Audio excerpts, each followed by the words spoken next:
나이트 토크쇼 캐스터!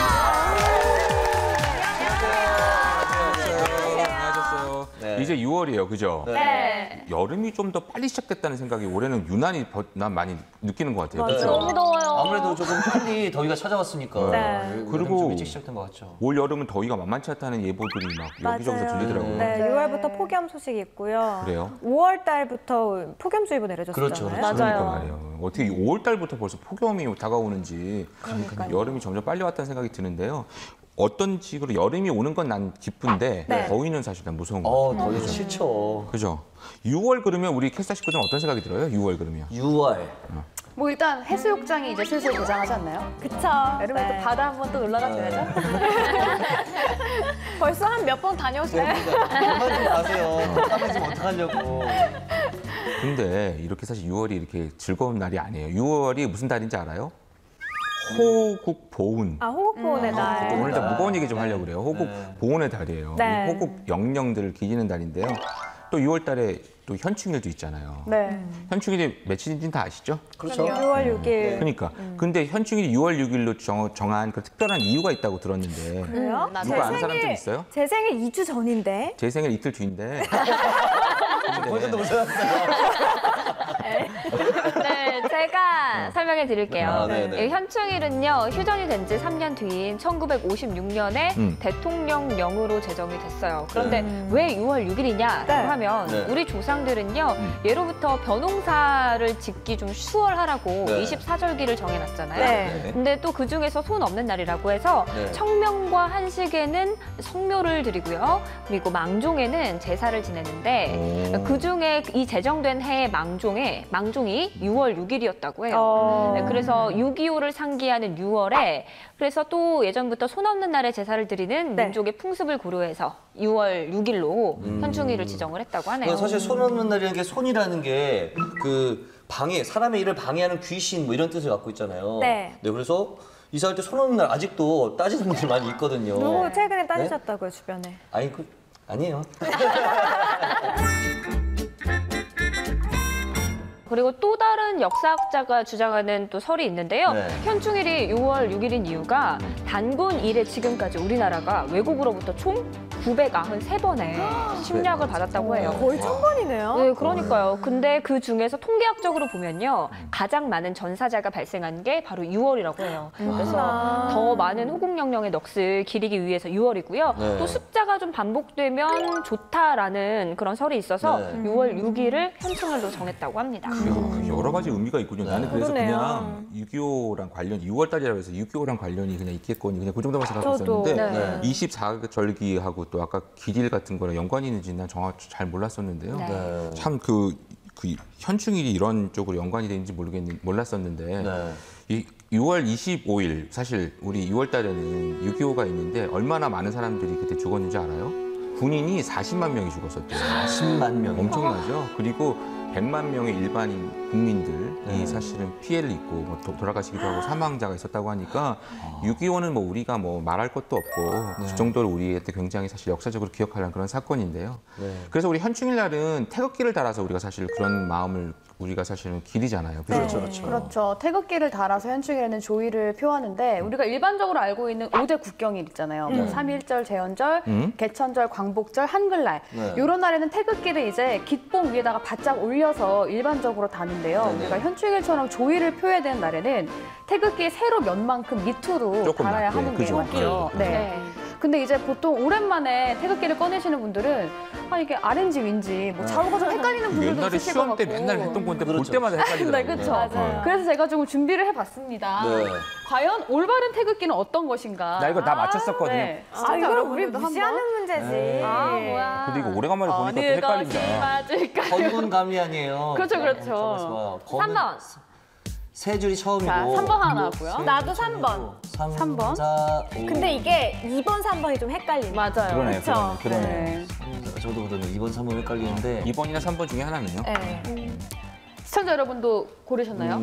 정답은 바로 많이 나왔어요. 3번입니다. 아, 그럴 것 같았어요. 역시. 네. 저도 마음속으로 3번 찍고 있었어요. 저는 쉽게 외우려고 이 괴 숫자를 그냥 3, 4, 5, 6 이렇게 그렇죠. 외워버리거든요. 네네. 제가 이제 태극기를 사실 가장 잘 알아야 되는 것이긴 하지만 모르고 넘어갈 때도 많기 때문에 좀 자세히 좀 설명을 해드릴게요. 네. 일단 이 태극기의 흰색 바탕은요, 바로 밝음, 순수, 평화를 추구하는 우리 민족성을 나타내고 있고요. 네. 이 태극 문양이 바로 그 음과 양의 조화. 네. 그래가지고 이런 대자연의 진리를 형상화한 것이라고 합니다. 맞아요. 그리고 지금은 다 모두가 파란색이 아래, 빨간색 위에 있는데 네. 뭐 많은 분들이 알고 있겠지만 우리 학생들 또 시험 본 학생들이 가끔 헷갈리거든요. 쉽게 설명을 해드리면 우리가 바다가 파란색이잖아요. 네. 아래 있죠. 태양은 빨간색이죠. 네. 위에 있잖아요. 아래는 바다, 위엔 빨간 태양. 이렇게 생각하면 쉬워요. 저는 오, 그리고 좋네요. 이 태국 문양이 이렇게 밑에서 위로 올라가는 건데 반대로 이렇게 생각하시는 분들. 맞아요. 이렇게. 이런. 그렇게 외우는 게 쉽네. 그렇죠. 나는 또 이번 기회에- 차가운 게 밑이라고 생각해서 난 그렇게 외웠었거든요. 그렇죠, 그렇죠. 그렇게 외울 수도 있고요. 근데 좀 더 쉽게 하면 바다와 태양. 그렇구나. 간단하죠? 물결치는 바다 위로 떠오르는 태양. 이렇게 그렇죠. 외우면 좋으실 것 같아요. 괜찮네요. 응용력이 좋으시네. 시적이다, 시적이네요. 그렇죠. 그리고 일단 이 태극기에 대해서도 자세히 알아보려면 네. 이 네 가지 괴를 알아야죠. 맞아요. 원본감리. 그렇게 배울 때마다 까먹어요. 그렇죠. 조금 더 자세히 한번 보도록 할게요. 네. 자, 이렇게 보시면요. 네. 그 네 가지가 있는데 일단 사실 이게 유교 경전에 있는 주역을 바탕으로 만든 거기 때문에 내용이 좀 많이 복잡해요. 그러니까 네. 간단하게 어떤 의미를 가지고 있는지만 조금 말씀을 드려볼게요. 네. 일단 건 같은 경우에는 하늘을 뜻하고 네. 요 반대편에 있는 곤이 바로 땅. 이게 대비가 되죠. 네. 그다음에 이제 감인 달과 물을 뜻하고요.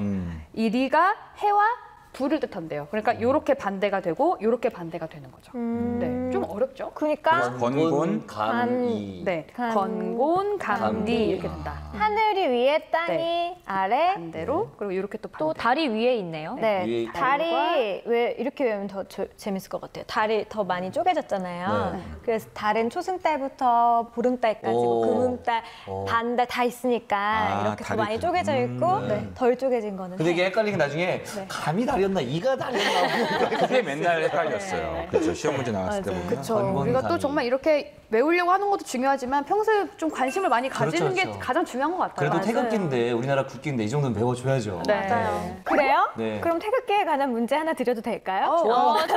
이렇게 대한민국 국민인데 내가 태극기를 못 맞출까 봐요. 예. 자, 좋습니다. 네. 그러면은 태극기 중에 현존하고 있는 태극기 중에 가장 오래된 태극기는 뭘까요? 아 그런 거 질문하는 가장 오래된 거. 어렵잖아요. 어렵잖아요. 어느 집에서 보관하고 있냐 그 얘기예요.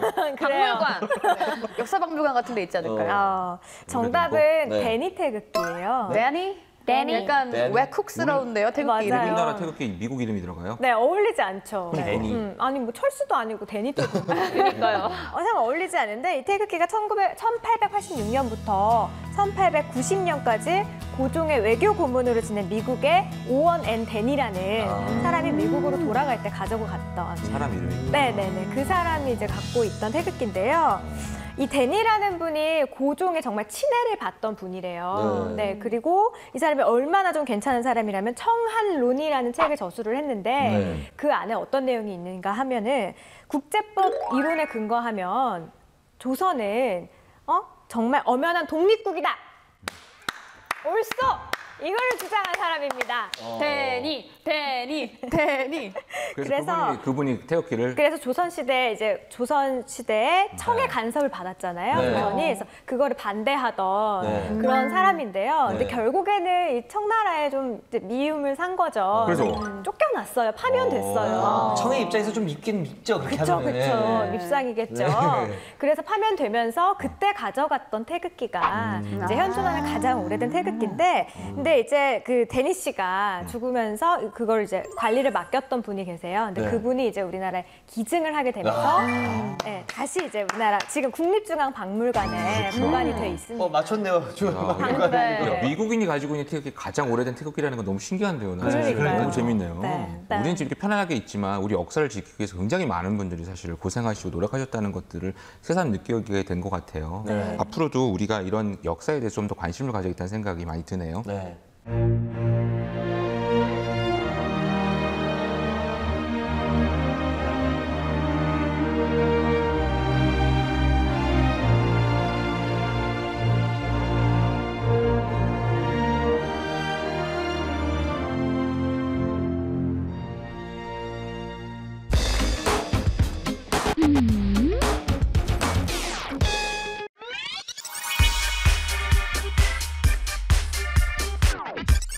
오늘의 주제가 나라를 지킨 사람들이잖아요. 네. 근데 내가 찾아보니까요, 이 국가보훈처가 정한 이 현충일에 관련된 인물들이 누군지 알아요? 누구예요? 이 독립투사, 4.19, 5.18 민주투사, 네. 또 6.25. 그죠? 그다음에 요새 그 얼마 전에 있었던 천안함까지 그때 관련된 순국하신 분들을 우리가 나라를 지킨 분들이라고 하는데 네. 우리 회사 식구들은 나라를 지킨 분들 하면 떠오르는 분들 뭐 없어요? 유관순 누나. 안중근 의사. 김구 선생. 맞아. 그래요. 많은 분들 알고 있는데 근데 내가 보니까 일제시대 특히 네. 우리나라를 지킨 이야기들 들어보면 나이가 막 16살, 17살 맞아요. 그런 분들 맞아요. 나라를 지키기 위해서 막 사실 굉장히 노력하셨던 그리고 그런 분들 수국하신 경우도 되게 많잖아요. 네. 맞아요. 특별히 가장 우리가 많이 알고 있는 분이 방금 앞에서도 네. 언급이 됐지만 바로 유관순 열사잖아요.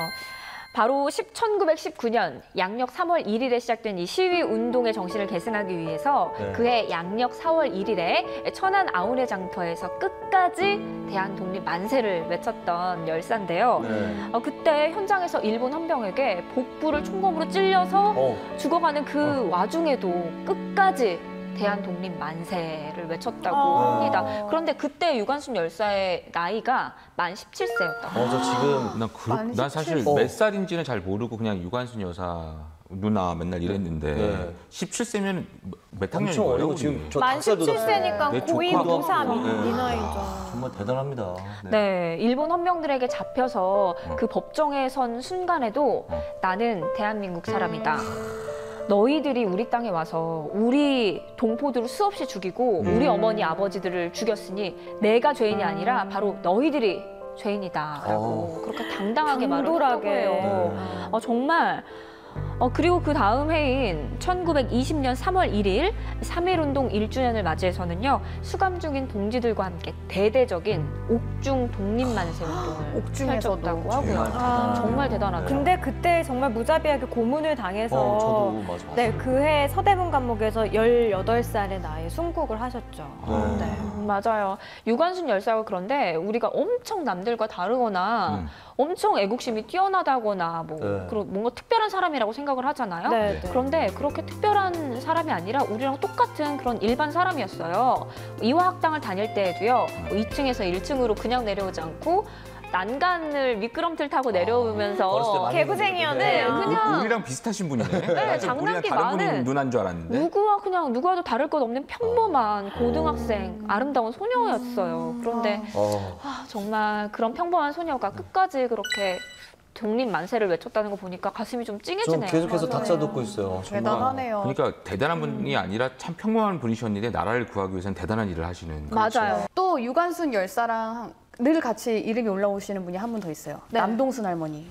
최근까지도 살아계셨는데 남동순 할머니가 유관순 열사랑 같은 학교 출신이에요. 한 살 차이인데 만 16세거든요. 이분 역시도 이제 옥중에서 고문을 당하시고 나오셔서도 해방 뒤에 이제 전쟁 고아들에게 봉사활동을 하면서 쭉 지내셨다고 하는데요. 이분 역시도 굉장히 그냥 저희 소녀 때와 같은 그런 평범한 소녀였다고 합니다. 정말 박수 한번 쳐드려야겠네요. 진짜 너무 멋있는 것 같아요.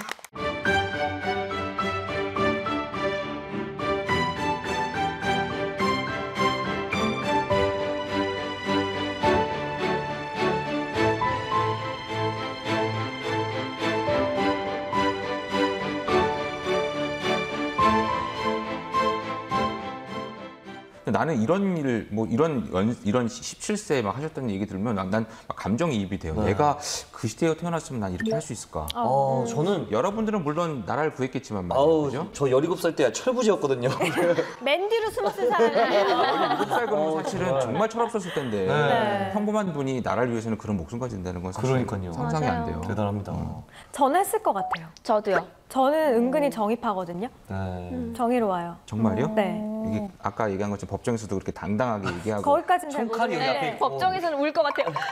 잘못했습니다. 우리나라도 잘못은 하셨잖아요. 저희가 뭐 일부러 그런 것도 아니고. 아니 물론 저는 그냥 이러고 있을 것 같아요. 네, 맞으면서. 저는 안 맞아요. 저 뒤에서 째려보고 있을 거예요. 나쁜 놈 새끼. 복수할 거야 이러면서. 다 지나가고 나서. 그래요. 하여튼 이런 상황에 처해서 있지 않아서 증명은 안 되지만 그렇죠, 우리 그렇죠. 캐스터 식구들도 정의로운 것 같긴 한데요. 네. 평범하지만 이런 나라를 구할 때는 딱 정확하게 할 수 있는 그런 용기가 필요할 것 같은데 그렇죠. 또 멀리 일제시대 얘기만 할 게 아니라 우리 지금도 사실은 장병들이 군인들이 우리나라 를 네. 지키고 있잖아요. 그렇죠. 대단한 분들 사실 우리나라를 위해서 많은 장병들이 지금 계신데 네. 얼마 전에 왜 그 천안함 사건도 있었고 그죠? 네. 연평대전 아시죠? 연평해전 그때도 그렇죠. 순국한 분들도 많았어요. 맞아요. 그죠? 연평해전이 1999년도 6월 15일과 2002년도 6월 29일에 걸쳐서 두 차례 일어났어요. 그래요, 근데 맞아요. 북방 한계선 남쪽에 있는 연평도 근처에서 이 우리나라 대한민국의 해군 함정과 북한의 고속정이 이게 해상에서 전투를 벌인 일이죠. 네. 전투예요, 전투. 맞아요. 특히 2002년에는 그때 우리 한창 한일 월드컵 맞아, 할 때 맞아. 일어났잖아요. 네. 저녁에 그때 터키전 있었죠. 그렇죠, 맞아요. 그런데 그날 아침에 이 일이 딱 일어나서 맞아요. 그리고 이 제2연평해전 때는요, 북한의 기습 공격으로요, 우리 그 고속정이 침몰하고 6명이 전사를 했고요. 그리고 앞서 말씀하셨지만 천안함 사건 있었잖아요. 네. 그때 북한의 잠수함이 어뢰를 쏴서 우리 천안함이 피격당했잖아요. 이때 104명의 승조원 가운데 46명이나 전사를 했어요. 이런 사건을 보면서 진짜 우리나라가 휴전 상태구나, 전쟁이 잠깐 쉬고 있는구나 이런 생각이 확 들고 정말 화도 나고 무섭기도 하고 그러더라고요. 근데 난 그런 사건 생길 때마다 생각되는 게 사실 그게 군인들이니까 네. 나이가 거의 20살 어리죠. 전후일 그렇죠. 거 아니에요. 그러니까 정말 그런 젊은 군인들이 목숨을 사실은 뺏긴 건데 네. 굉장히 안타까운 일이에요. 네. 그리고 지금도 이 젊은 군인들이 우리나라를 지키기 위해서 지금 많은 분들이 사실 많은 시간과 노력을 하고 있기 때문에 네.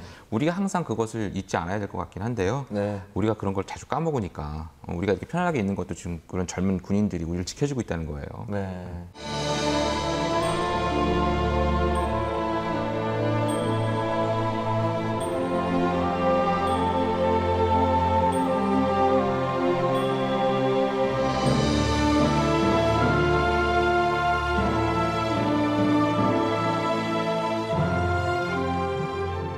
그리고 6월 달이 아까 무슨 달이라고 그랬죠? 호국 보훈의 달. 나는 이맘때쯤 되면 막 표 쓰고 그랬는데 네. 우리 캐스터 글 잘 쓰죠? 좀 아니요? 쓰죠. 글좀 뭐 쓰죠. 시키시려고 우리 그러시죠? 마지막으로 오래간만에 네. 재밌게 그런 우리 호국 보훈의 달 이런 맞아서 좀 좋은 표 표와 뭐 이런 거 진짜 한번 좀 말씀해 주세요, 진짜. 뭐 있지? 그래 하나씩 우리 써보는 걸로 할까요? 표어를 쓰라고요? 잠깐만 또 재밌는 거 좀 찾아보자. 표 재밌는 거 뭐였죠? 재밌게 해도 되는 거예요? 어? 재밌게 해도 되는 거예요? 재밌게 하면 이게 좀 잘 써야지. 뭐 아이템 좀 줘봐요. 하나씩 갑자기 하려니까 힘들. 서영 씨부터 해볼까요? 제가 먼저 해볼까요? 네 의미 있게 호국 보훈의 달을 위한 표 윤서영 윤서영, 희생으로 지킨 나라, 되새기자 애국정신. 오 괜찮다. 괜찮네요. 네. 네. 뻔하죠, 뭐. 또 누구? 좀 참신한 거 없어요? 그럼 제가 기억에 남았던 표 하나 말씀해 드릴까요? 네네네. 이런 게 있더라고요. 기억해요, 아픈 역사. 잊지 마요, 보훈 정신. 그거 되게 센스 있게 썼다. 네. 그쵸? 난 우리 반에서 1등 했던 거 내가 적어왔는데 뭐예요? 되게 쉬워요. 목숨 바쳐 지킨 나라 감사하며 사랑하자. 우리 반에서 그때 1등 했던 표예요. 정말요? 어디서 베껴왔을 것 같긴 한데. 또. 저도 어딘가에서 한번 본 적 있는 표어가 네. 쉼표 없는 나라 사랑, 마침표 없는 보훈 실천. 이야. 네, 이런 글귀를 하나 봤어요. 좋은 거 많이 받았네요. 네. 다 어디서 베껴온 거예요? 네. 그래도 좋은 표 많이 받았는데 이번 달이 호국 보훈의 달 우리의 특집이잖아요. 네. 6월 달은 특히 우리가 여기까지 있게 했던 것들은 많은 고마운 분들의 도움과 노력이 있었다는 것들을 좀 생각하면서 올 6월은 좀 그런 분들을 잊지 않았으면 좋겠네요. 네. 이 독립운동가이자 이 사학자인 이 신채호 선생님은 역사를 잊은 민족에게는 미래는 없다라고 말했는데요. 이번 이 6월 이 호국 보훈의 달을 맞아 이 족을 지켜온 이 수많은 사람들의 이 숭고한 정신을 깊이 새기며 이 보훈의 진정한 의미를 되살려 보시는 건 어떨까요? 저희는 다음 주에 더 알차고 재미있는 이야기를 가지고 돌아오겠습니다. 신개념 나이스 토크쇼. 캐스터!